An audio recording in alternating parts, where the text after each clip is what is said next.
उत्तराखंड के पूर्व मुख्यमंत्री, जिनका भी आपने भाषण सुना है, और आपके लोकप्रिय सांसद हैं ऐसे तीरथ सिंह जी रावत, कैबिनेट मंत्री डॉक्टर हरक सिंह रावत, मंत्री श्री सुबोध जी उनियाल और आपके क्षेत्रीय विधायक। कद बहुत छोटा है लेकिन काम जिनका बहुत बड़ा होता है, ऐसे डॉक्टर धन सिंह रावत, मंत्री गणेश जी जोशी, संपत सिंह जी रावत जिलाध्यक्ष, श्रीमती शांति देवी अध्यक्ष जिला पंचायत, शांति देवी प्रमुख क्षेत्र पंचायत, मंच पर उपस्थित सभी सम्मानित विधायकगण और साथ ही साथ वीर चंद सिंह जी गढ़वाली के परिवार के सभी सदस्यगण, इस कार्यक्रम में मौजूद मेरे उपस्थित सभी सम्मानित बहनों एवं भाइयों, कुछ भी कहने के पहले मैं आप सभी से विनम्रतापूर्वक अपील करना चाहता हूं। मैं एक नारा लगाऊंगा। सभी सदस्यगण, इस कार्यक्रम में मौजूद मेरे उपस्थित सभी सम्मानित बहनों एवं भाइयों, कुछ भी कहने के पहले मैं आप सभी से विनम्रतापूर्वक अपील करना चाहता हूं। मैं एक नारा लगाऊंगा। किसी की जुबान बंद नहीं रहनी चाहिए। सभी नारा लगाएंगे हाथ ऊपर करके। वीर चंद गढ़वाली अमर रहें, वीर चंद सिंह गढ़वाली, वीर चंद सिंह गढ़वाली, वीर चंद सिंह गढ़वाली अमर। बहनों भाइयों, आज इसी महासपूत को श्रद्धांजलि अर्पित करने के लिए हम सब यहां पर एकत्रित हुए हैं। इसीलिए मैंने फैसला किया कि अपने भाषण के लिए शुरुआत करूंगा तो वीर चंद सिंह जी गढ़वाली को श्रद्धांजलि अर्पित करने के बाद, उनकी स्मृति को नमन करने के बाद ही अपने भाषण की शुरुआत करूंगा। और जब मैं यहां आया तो मेरा स्वागत किया गया, तो एक गढ़वाली टोपी भी मुझे पहनाई गई।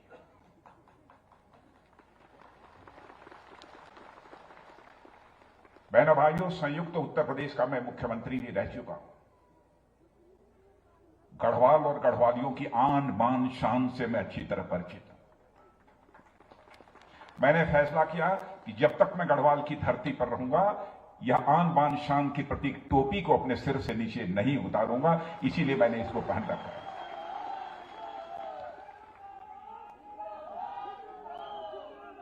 आप जानते हैं, भारत में ही नहीं बल्कि सारी दुनिया में यह उत्तराखंड की धरती देवभूमि के रूप में जानी जाती है। यह उत्तराखंड की धरती जहां पर देवभूमि है, वहीं पर वीर भूमि भी है और तपोभूमि भी है। वीर भूमि और तपोभूमि भी है। हम इस उत्तराखंड को कभी भूल नहीं सकते। देश और समाज के लिए कुछ कर गुजरने का जज्बा यदि हमको देखने को मिलता है तो हर उत्तराखंडी के अंदर देश और समाज के लिए कुछ कर गुजरने का जज्बा हमको देखने को मिलता है। और बहनों भाइयों, इस धरती के माताओं की, वीर माताओं की कोख से पैदा हुए नौजवानों ने भारत का आन बान शान बढ़ाने के लिए और भारत की सीमाओं की रक्षा करने के लिए जो बलिदान दिया है, भारतवासी से कभी भूल नहीं सकता है। ऐसे सारे शहीदों को मैं अपनी तरफ से श्रद्धांजलि अर्पित करता हूं। वैसे तो उत्तराखंड राज्य बने बामुश्किल 20 वर्ष हुए हैं, लेकिन उत्तराखंड इस क्षेत्र का इतिहास और इसकी परंपराएं मैं जानता हूं सदियों पुरानी है। चाहे गढ़वाल हो या कुमायूं, सभी क्षेत्रों में वीरता, त्याग और बलिदान का जो योगदान है, उसे भारत कभी भूल नहीं सकता। वैसे तो वीर चंद सिंह जी गढ़वाली के बारे में मुझसे अधिक आप जानते हैं, मुझे कुछ ज्यादा कहने की जरूरत नहीं है, लेकिन यह मैं जरूर कहना चाहूंगा, यह गढ़वाल तो वीर बड़ू का देश है। यह गढ़वाल वीर बड़ू का देश है, 52 गढ़ का देश है। हर गढ़ में बहादुरी और पराक्रम के किस्से यहां पर बराबर मशहूर हुआ करते हैं।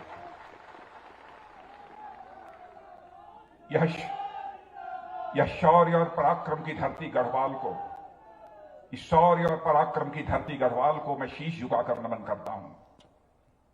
और आज सभी बहन भाई जो गढ़वाल के लोग यहां पर मौजूद हैं, बहुत ही गर्मजोशी के साथ हम लोगों का स्वागत किया है। लेकिन मैं जानता हूं शिष्टाचार का तकाजा है। स्वागत, अभिनंदन, सलाम दुआ कभी एक तरफा भी नहीं होना चाहिए। इसलिए बहनों भाइयों, मैं भी अपनी तरफ से शीश झुकाकर आप सभी गढ़वाली बहनों भाइयों का हार्दिक अभिनंदन करता हूं, आप सभी का स्वागत करता हूं। चाहे वह वीर चंद सिंह जी गढ़वाली हों, चाहे माधो सिंह जी भंडारी हों, चाहे वह तीनों रोतली की बहादुरी के गीत हों, गढ़वाल के गांव-गांव में गाए जाते हैं, ऐसा मुझे बताया गया है। आज वीर चंद सिंह जी गढ़वाली का प्रतिमा का जो अनावरण हो रहा है, मैं वीर चंद सिंह गढ़वाली के इतिहास को जितना पढ़ा है, मैं कह सकता हूं कि वह कर्म से भी सैनिक थे और अपने धर्म से भी सैनिक थे वीर चंद सिंह जी गढ़वाली। आज उनकी प्रतिमा का यहां पर अनावरण हो रहा है। एक सैनिक का धर्म होता है देश और समाज की रक्षा करना। अंग्रेजी हुकूमत में यह वीर चंद सिंह जी गढ़वाली भर्ती हुए थे। वह दौर प्रथम विश्व युद्ध का था। अंग्रेजी की फौज की तरफ से लड़ने के लिए वीर चंद सिंह जी गढ़वाली को फ्रांस भेजा गया था मेरे बहनों भाइयों। और भारत में यह कम लोग जानते हैं कि प्रथम विश्व युद्ध में मित्र देशों की जीत में हमारे वीर चंद सिंह जी गढ़वाली के जैसे बहादुर भारत के सैनिकों का एक बहुत बड़ा योगदान है। और यही कारण है कि उस समय अंग्रेजों ने हमारे भारत के रहने वाले वीर चंद सिंह जी गढ़वाली जैसे सैनिकों ने जो अपना बलिदान दिया था, अपने शौर्य और पराक्रम का परिचय दिया था, उनकी स्मृति में दिल्ली में इंडिया गेट बनवाने का काम किया था। भारतीय सैनिकों की बहादुरी, बलिदान और उनका प्रोफेशनलिज्म का परिचय दुनिया के प्रथम विश्व युद्ध के दौरान हुआ था। और आपको शायद इस बात की जानकारी है या नहीं है, यह प्रकृति भी आपका स्वागत कर रही है। मैं ये कहना चाहूंगा, सचमुच वीर चंद सिंह जी गढ़वाली को यह श्रद्धांजलि अर्पित कर रही है वर्षा करके ये प्रकृति। इसलिए आप जहां हैं वहीं रहिए, जहां हैं वहीं रहिए, हटने की कोई जरूरत नहीं है। बहनों भाइयों, मैं वीर चंद सिंह जी गढ़वाली के बारे में कह रहा था, वह फ्रांस में भी जाकर लड़े थे, मेसोपोटामिया में भी जाकर लड़े थे। लेकिन प्रथम विश्व युद्ध समाप्त होने के बाद अंग्रेज जो भारत पर हुकूमत कर रहे थे, उन्होंने भारत में फूट डालो और राज करो की नीति को अपनाया था। और इसका सख्त विरोध यदि किसी ने किया था तो वीर चंद सिंह जी गढ़वाली ने किया था, जिसकी आज प्रतिमा हमारे सामने खड़ी है। 1930 की पेशावर की घटना की भी मैं चर्चा करना चाहता हूं। वह क्या था? अंग्रेजों की एक चाल थी, यहां पर आपस में लोगों को लड़ा दिया जाए, हिंदू को मुसलमान से, मुसलमान को हिंदू से, जाति को जाति से लड़ा दिया जाए।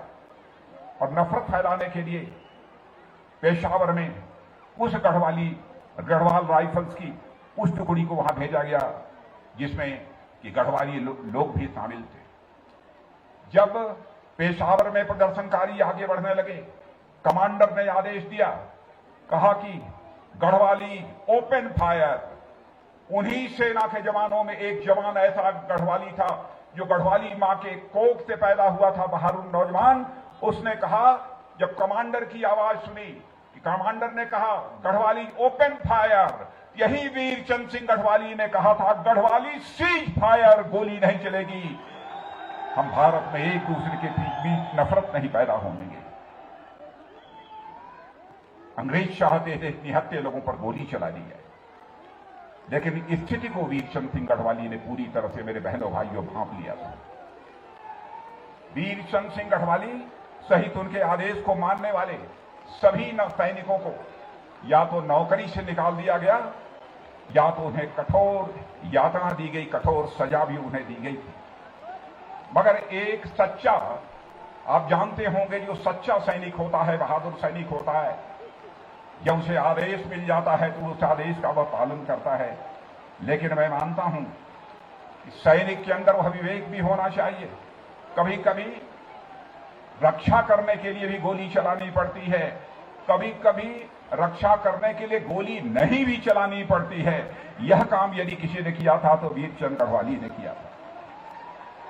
आप जानते हैं, वीर चंद सिंह गढ़वाली जैसी शख्सियत के लिए पूज्य महात्मा गांधी, जिनकी कल जयंती है, उन महात्मा गांधी ने भी कहा था कि यदि वीर चंद गढ़वाली जैसे 4 लोग हमको आदमी यदि होते तो शायद हमको आजादी बहुत पहले ही मिल गई होती। यह भी शायद यदि किसी ने व्यक्त किया था तो महात्मा गांधी ने व्यक्त किया था। बहनों भाइयों, वीर सिंह गढ़वाली के बारे में जितना कहा जाए उतना कम है।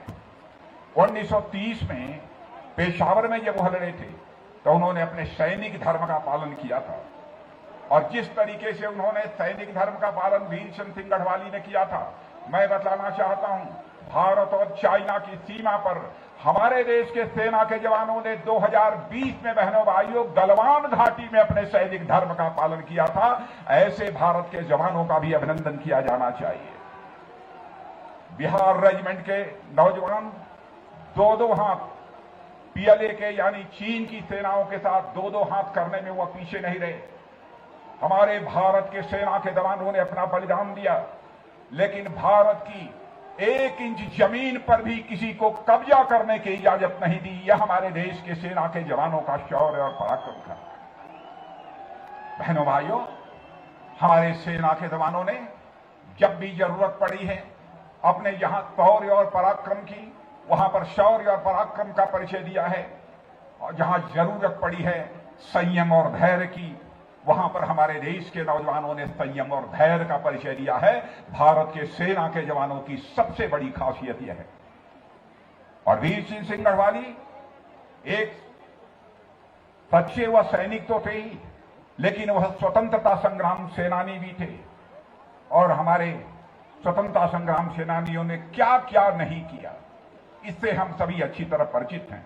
यातनाएं सही, इतना ही नहीं, जेल के शिकंजों में अपनी सारी जिंदगी गुजार दी गई, लेकिन उनको कोई मां का लाल दिखा नहीं पाया। यह सुखद संयोग है कि जब आज हम वीर सिंह जी गढ़वाली की प्रतिमा का अनावरण हो रहा है, तो मेरे बहनों भाइयों, हम अपने देश की आजादी का अमृत महोत्सव मना रहे हैं। यानी हमको आजादी हासिल किए हुए लगभग आज 75 साल अब हमारे पूरे हो रहे हैं। ऐसी स्थिति है। दुनिया के कई देश हैं मेरे बहनों भाइयों, जो 1945 के बाद आजाद हुए, अथवा 1945 और 1949 के बीच आजाद हुए। आज वह विकास की दौड़ में सबसे आगे निकल चुके हैं, लेकिन हमारा भारत सचमुच बहुत पहले ही विकास की दौड़ में जितना आगे निकल जाना चाहिए था उतना नहीं निकल पाया। विकास की यात्रा में वह पिछड़ गया था। लेकिन मैं यह कह सकता हूं, अब हमारे प्रधानमंत्री नरेंद्र मोदी जी के नेतृत्व में जो हमारी सरकार मिशन मोड में काम कर रही है, हम विकास की गति को अब तेजी के साथ आगे बढ़ा रहे हैं। हम लोगों ने जो कुछ भी वादे किए थे, अपने एक एक वादे को पूरा किया है। सेना के जवान 40 वर्षों से मांग कर रहे थे कि 1 रैंक 1 पेंशन की सुविधा हमको प्राप्त होनी चाहिए। 40 वर्ष तक हमारे भारत के नौजवानों को 1 रैंक 1 पेंशन की सुविधा नहीं मिली थी, लेकिन हमारे प्रधानमंत्री नरेंद्र भाई मोदी ने सरकार बनने के साथ ही भारत के नौजवानों को 1 रैंक और 1 पेंशन की सुविधा मुहैया कराई और उसे लागू कर दिया गया। मेरे बहनों भाइयों, 18,000 गांव आजादी के लगभग 72-73 वर्ष गुजर जाने के बाद भी भारत के अंदर 18,000 गांव ऐसे थे जहां पर कि बिजली मुहैया नहीं थी। हमारी सरकार में आने के बाद, मोदी जी की सरकार आने के बाद गांव-गांव तक हम लोगों ने बिजली पहुंचाया है। बिजली, सड़क, पानी, मकान की सुविधा किस तरीके से सरकार पहुंचा रही है, यह आपको बताने की जरूरत नहीं है। सबसे बड़ी बात, आयुष्मान भारत योजना। अब मेरे बहनों भाइयों, आपके पास भी गोल्डन कार्ड होना चाहिए। और आपके मुख्यमंत्री मैं श्री पुष्कर सिंह जी धामी से यह कहूंगा, आप यह देखिए कि हर उत्तराखंडवासी के पास गोल्डन कार्ड होना चाहिए आयुष्मान भारत का, ताकि यदि वह बीमार होता है, उसके परिवार का कोई सदस्य बीमार होता है, तो 5 लाख रुपए तक का उसका मुफ्त इलाज हो सके। एक ऐसी मुकम्मल व्यवस्था होनी चाहिए, और इस योजना को भी किसी ने लागू किया है तो बहनों भाइयों, हमारे प्रधानमंत्री नरेंद्र भाई मोदी ने लागू किया है। इतना ही नहीं, हमारी माताएं बहनें यहां पर खड़ी हैं, मेरी बात गलत हो तो हाथ मत ऊपर करना, सही हो तो हाथ ऊपर करना। भारत के इतिहास में पहली बार किसी भारत माता के सपूत ने, पहली बार किसी प्रधानमंत्री ने, जिन घरों में लकड़ी से खाना बनता था, लकड़ी जलाकर खाना बनता था, उनके गैस उनके घर गैस सिलेंडर पहुंचाने का काम यदि किसी ने किया है तो हमारे प्रधानमंत्री नरेंद्र भाई मोदी ने किया है। यदि किया है तो मैं बहनों भाइयों से कहूंगा कि एक बार हाथ उठाकर बतला दो। कितनी चीजों की चर्चा करूं बहनों भाइयों, यह पर्वतीय क्षेत्र है। हमारा बॉर्डर रोड ऑर्गेनाइजेशन जिस तरीके से इन पर्वतीय क्षेत्रों में बुनियादी ढांचों का विकास कर रहा है, यह बतलाने की जरूरत नहीं है। मुझे यह बतलाया गया है यहां पर 1000 किलोमीटर लंबी सड़कों के निर्माण पर काम चल रहा है, जिसमें कि 800 किलोमीटर रोड तो LAC या लाइन ऑफ एक्चुअल कंट्रोल यानी भारत चीन की सीमा और अन्य अंतर्राष्ट्रीय सीमाओं से यह सटा हुआ है, पूरी तरह से लगा हुआ है। सुरक्षा और सामरिक दृष्टि से इन सड़कों का कितना बड़ा महत्व है आप अच्छी तरह समझते हैं। और मैं तो यह मानता हूं सुरक्षा और सामरिक दृष्टि से ही इनका महत्व नहीं है, बल्कि आर्थिक दृष्टि से भी इनका महत्व है। यही बॉर्डर रोड ऑर्गेनाइजेशन भारतीय सीमा के आखिरी गांव, भारतीय सीमा का आखिरी गांव माना को आप अच्छी तरह जानते हैं कि सड़क का अब ब्लैक टॉपिंग का काम भी तेजी के साथ चल रहा है। और मैं आपको जानकारी देना चाहता हूं, माना तक की सड़क का काम, उसकी ब्लैक टॉपिंग का काम ये जल्दी ही पूरा कर लिया जाएगा। लीपू लेक मानसरोवर जाने का की यात्रा अब आपकी बेहतर हो गई है, आपकी यात्रा सुगम हो गई है। लीपू लेक के रास्ते अब मानसरोवर यात्रा बहुत आसानी से जा सकते हैं आप, बहुत ही सुगम तरीके से आप जा सकते हैं। यह भी आपको जानकारी देना चाहता हूं बहनों भाइयों। कुछ लोगों ने हमारे पड़ोसी देश नेपाल के भाइयों की जज्बात और भावनाओं को भड़काने की कोशिश की है, लेकिन मैं यह कहना चाहता हूं नेपाल हमारा भाई है। वो हम फ्रेंडली कंट्री ही नहीं कहते नेपाल को, बल्कि नेपाल को हम कहते हैं हमारी फैमिली कंट्री है। हम कभी भी यानी भारत के स्वाभिमान पर चोट नहीं पहुंचने देंगे। तो बहनों भाइयों, हमें जो भी करना होगा अपने पड़ोसी देश नेपाल के स्वाभिमान पर भी हम चोट नहीं पहुंचने देंगे। उसे हम अपनी फैमिली कंट्री मानते हैं, हम केवल फ्रेंडली कंट्री नहीं मानते हैं। भारत की सुरक्षा के साथ साथ हमें जो भी करना होगा बहनों भाइयों, हम नेपाल के बहुत सारे माताओं की कोख से पैदा हुए हमारे गोरखा रेजिमेंट के जवान भारत की सुरक्षा करने में किस प्रकार से अपनी जिम्मेदारी का निर्वाह करते हैं, हम उसको भूल नहीं सकते। बहनों भाइयों, भारत शांति का पुजारी है। प्रारंभ से कहा जाता रहा है भारत शांति का पुजारी है, लेकिन काश जो भारत शांति का पुजारी है, बहुत पहले ही भारत के बारे में सारे विश्व में धारणा बन गई होती कि भारत केवल शांति का पुजारी नहीं है, बल्कि अब तो जाकर भारत विकास का भी पुजारी बन गया है। शांति का पुजारी भी है और साथ ही साथ विकास का भी पुजारी है। बहनों भाइयों, हम भारत को आत्मनिर्भर बनाना चाहते हैं। दुनिया के किसी देश के ऊपर भारत निर्भर नहीं रहना चाहता है, और यह तेजी के साथ इस काम आगे बढ़ रहा है। मैं रक्षा मंत्री होने के नाते आपको जानकारी देना चाहता हूं, हमारे प्रधानमंत्री जी का यह संकल्प था कि जो हथियार हम दुनिया के दूसरे देशों से आयात करते हैं, इंपोर्ट करते हैं, यह सिलसिला बंद होना चाहिए। और आपको जानकर आश्चर्य होगा, एक समय यह था भारत का कि दुनिया में सबसे अधिक हथियार रूस, अमेरिका, फ्रांस, इन देशों से आयात करने वाला, इंपोर्ट करने वाला कोई देश था तो नंबर 1 पर वह भारत था। लेकिन अब बहनों भाइयों, इसी भारत की धरती पर यहाँ के कुशल हमारे इंजीनियर, हम यहाँ के कुशल टेक्नीशियंस, यहाँ के वैज्ञानिक इसी धरती पर अब हथियार बना रहे हैं और दुनिया के दूसरे देशों को हम एक्सपोर्ट कर रहे हैं, दुनिया के दूसरे देशों को भेजने का काम कर रहे हैं।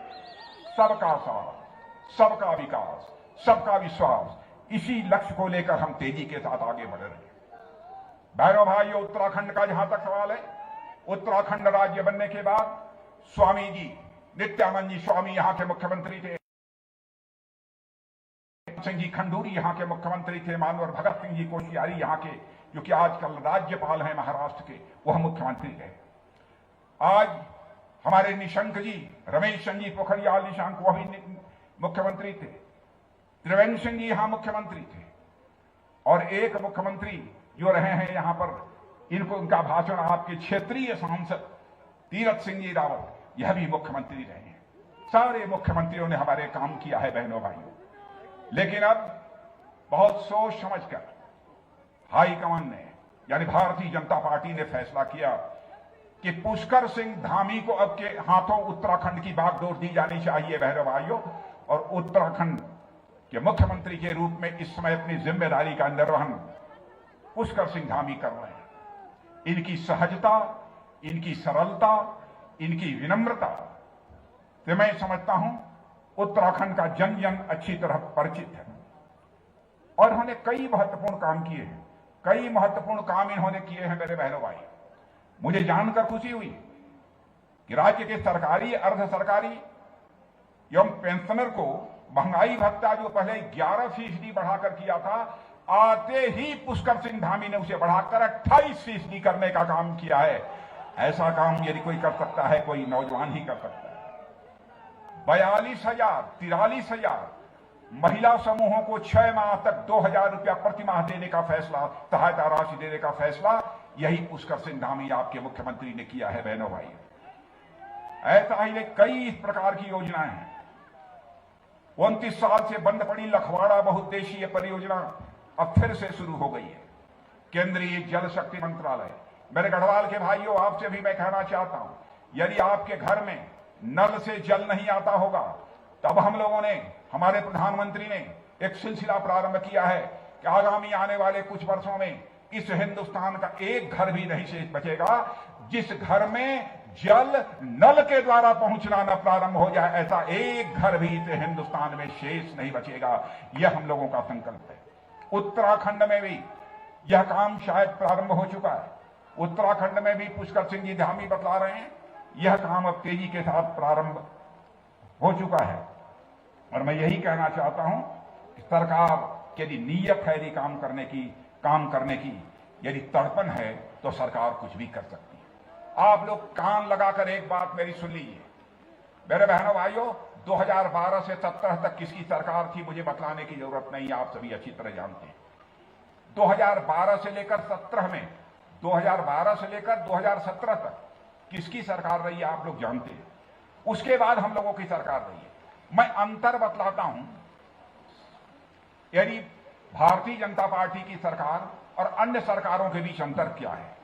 कांग्रेस की सरकार में मात्र 207 डॉक्टरों की नियुक्ति हुई थी, लेकिन भाजपा की सरकार ने 2017 के बाद 800 डॉक्टरों की नियुक्ति की है। यह होता है काम करने का तरीका।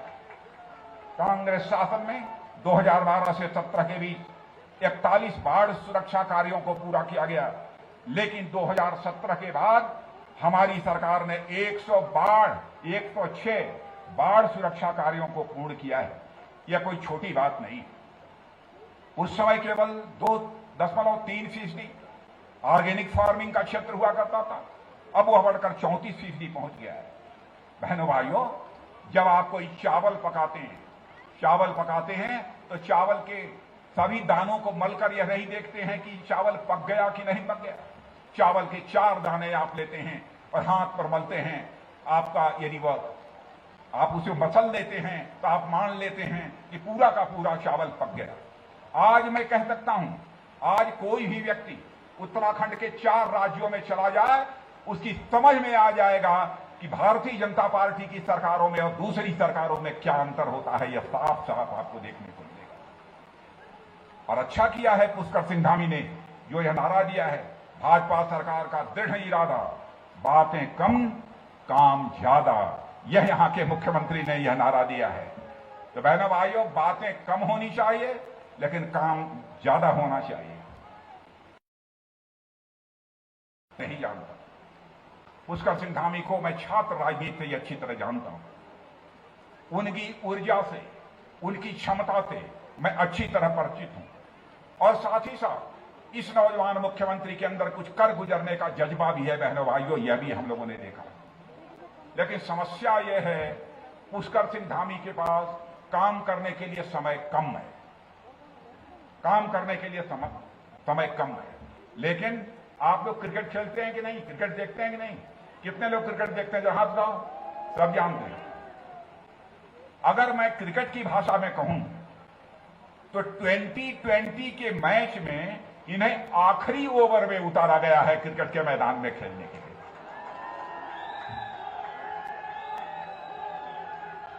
2020 के मैच में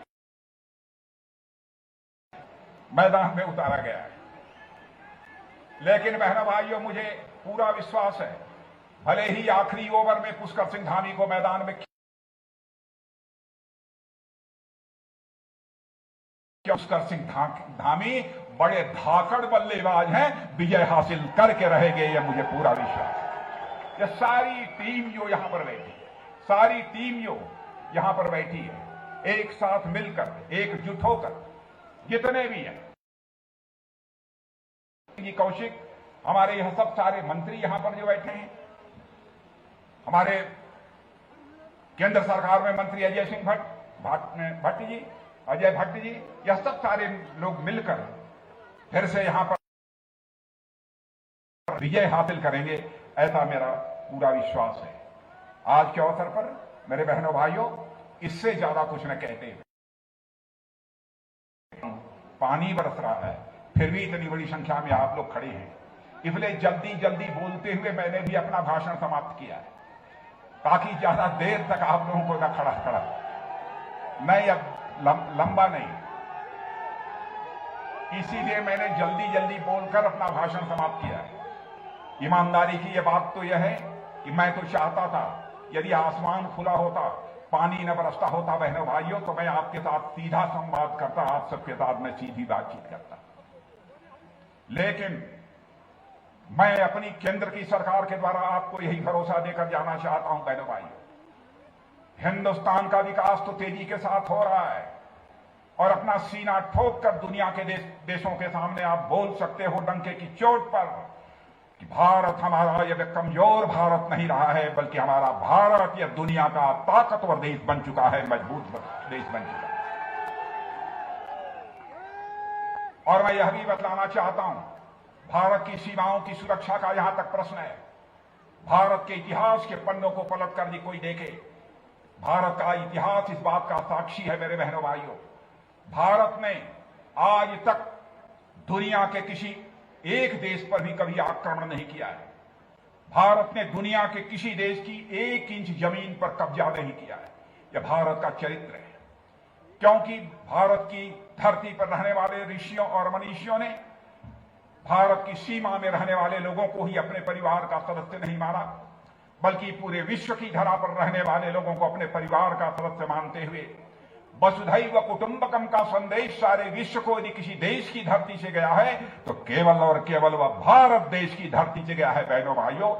इसलिए दुनिया के किसी देश पर न तो हमने कभी आक्रमण किया है और न दुनिया के किसी देश की 1 इंच जमीन पर हमने कब्जा किया है, लेकिन भारत का रक्षा मंत्री होने के नाते आपको यकीन दिलाकर जाना चाहता हूं, लेकिन यदि दुनिया की कोई भी ताकत भारत की 1 इंच जमीन को कब्जा करने की कोशिश करेगी, हमारे सेना के जवान उसका मुंह तोड़ जवाब देंगे, भारत को विजय हासिल होगी, यह मैं आपको विश्वास दिलाकर जाना चाहता हूं। सेना में भर्ती की बात कही है पुष्कर सिंह जी धामी ने, और आपके रक्षा राज्य मंत्री अजय भट्ट जी तो उत्तराखंड के ही रहने वाले हैं।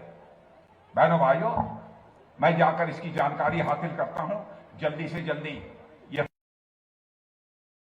के लिए मैं लोगों से बातचीत करके कुछ फैसला मैं करूंगा। इन्हीं शब्दों के साथ एक बार पुनः शीश झुकाकर आप सभी का अभिनंदन करते हुए अपना निवेदन समाप्त करता हूं।